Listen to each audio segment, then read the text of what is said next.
বাংলাদেশের সবচেয়ে প্রতিষ্ঠিত বিদআতগুলোর ভিতরে একটা হলো এটা যে কোনো মানুষ মারা গেলে, যে ব্যক্তি মারা গেল, তার ওয়ারিসরা, তার ছেলে মেয়েরা, আত্মীয় স্বজনরা এলাকাবাসীকে 3 দিন, 7 দিন, 40 দিন বিভিন্ন দিন ফিক্স করে ওই টাইমটাতে মানুষ খাওয়ানোটাকে মৃত ব্যক্তির জন্য জীবিতদের পক্ষ থেকে শরীয়ত সিদ্ধ করণীয় মনে করে, আবশ্যক মনে করে, হাওলাত করতেই হয়। যদি না খাওয়ায় এলাকার লোকজন বলে কি ছেলে মেয়ে রেখে গেল, একটু হাতও দোয়াইল না কারো। ঠিক না ঠিক? ভাই আপনার হাত কি আল্লাহ তাআলা প্যারালাইজ করছেন নাকি আরেকজন দোয়া দিতে হবে? কেমন কথা এটা? আপনার হাত আপনি দেবেন, আরেকজন হাত দোয়াবে কেন? তার মানে খাওয়াইলো না, তাই না? ভাইরা আমার, ইসলাম আমাদেরকে বলেছে কোনো মানুষ মারা গেলে, যে মারা গেল তার ওয়ারিসদেরকে এলাকাবাসী খাওয়াবে। তার ওয়ারিসদেরকে কারা খাওয়াবে? এলাকাবাসী খাওয়াবে। এটাই সুন্নত, নবী সাল্লাল্লাহু আলাইহি ওয়াসাল্লাম নির্দেশ করেছেন। আর আমরা কি করি? আমরা খাওয়াই। কেউ মারা গেলে তাদের মন খারাপ থাকে, রান্না বাড়া করার মতো মানসিকতা থাকে না, একটু খাবার টাবার পাঠাই। কিন্তু 2 দিন 4 দিন 2-4 বেলা হয়তো একটা ফ্যামিলির 2-5 জন 7 জন মেম্বারকে আমরা খাওয়াই। এরপরে ওই যে 40 দিনের দিন সুদে আসলে পুরোটা উঠাইনি। ঠিক না ঠিক? ভাই মানুষকে কখন খাওয়ায় জানেন? কখন খাওয়ায়? খুশির সময়। বিয়ে করছে, নতুন বউ ঘরে আসছে, খুশির চোটে অলিমা খাওয়ায়। বাচ্চা হয়েছে, নতুন সন্তান আসছে, খুশির চোটে আকিকা খাওয়ায়। ছেলে পাস করছে, ভালো রেজাল্ট করছে, খুশির চোটে মিষ্টি খাওয়ায়, তাই না? যত খাওয়ার ব্যাপার স্যাপার আছে এগুলা কখন খাওয়ায় মানুষ? খুশি হলে।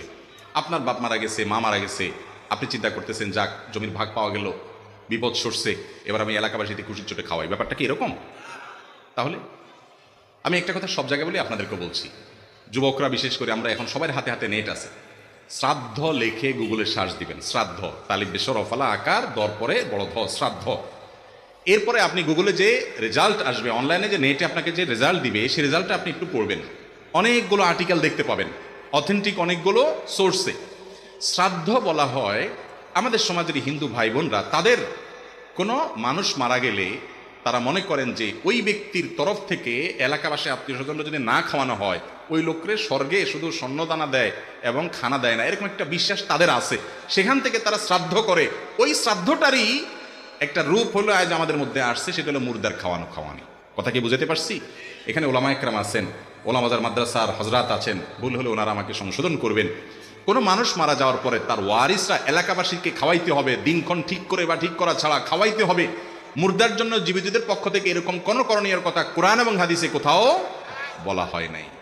অথচ বাংলাদেশে এই কাজটা না করে উপায় নাই। কারণ ওই যে বলবে যে কেউ হাত ধোয় নাই।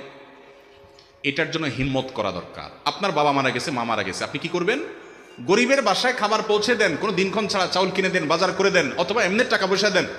কোনো স্থায়ী কাজ করেন, একজনকে একটা টিউবওয়েল কিনে দেন, একজনকে একটা সেলাই মেশিন কিনে দেন, একটা রাস্তা একটু ঠিক করে দেন, একজন গরিবকে কিছু নগদ টাকা দেন, একটা মাদ্রাসায় কিছু টাকা দান করেন, ইয়েতিমখানায় কিছু টাকা দেন, একটা মসজিদের কিছু করে দেন। আপনার ওই বাবার পক্ষ থেকে, মার তরফ থেকে তিনি সব পাবেন। কিন্তু আপনি ভিন্ন ধর্মের মানুষের ধর্মীয় সংস্কৃতিকে একজন মুসলমান হিসাবে গ্রহণ করতে পারেন না। শরীয়ত যেখানে যে ব্যক্তি মারা গেছে তার ওয়ারিসদেরকে খাওয়াইতে বলছে, সেখানে তাদের কাছ থেকে এলাকাবাসী খাওয়া এটা জায়েজ নাই। নাম দেয় গরিব খাওয়ানি। আসলে কিসের গরিব খাওয়ানি? খাওয়ার সময় বলে এই গরিবরা একটু দূরে থাকো, চেয়ারম্যান সব খেয়ে নেক, তারপরে বাস তোমরা আস। এটা কি গরিব খাওয়ানি হলো? এটা গরিবের নামে বড়লোক খাওয়ানি হইলো। এটা কখনো ইসলাম আমাদেরকে নির্দেশ করে না। এটার বিরুদ্ধে আমাদেরকে সমাজে মানুষের মধ্যে সচেতনতা তৈরি করতে হবে যে কোনো মানুষ মারা গেল, বেচারারা পেরেশান, কয়দিন যাইতে না যাইতে এলাকায় মানুষ খাইতেছে, মানুষের বিয়ে হইতেছে সেখানে। এই কালচারের বিরুদ্ধে আমরা কাজ করবো তো ইনশাল্লাহ। মানুষকে বুঝাইতে হবে যে এ ধরনের কোনো আনুষ্ঠানিকতা নয়। মুর্দার তরফ থেকে দান করবা, সাদাকা করবা, কোনো দিন নাই, ক্ষণ নাই, পরিমাণ নাই, যার যতটুকু তৌফিকে কুল্লায় এটা সাধারণ সারা বছরই করবা। এটার জন্য কোনো টাইম লিমিটও নেই। আল্লাহ তাআলা আমাদেরকে বুঝার তৌফিক দান করুন। কোরআন এবং হাদিস অনুযায়ী না চলে মন গড়া কোনো ইবাদত করলে সবের পরিবর্তে আরো কি হতে পারে? গুনাহ হতে পারে।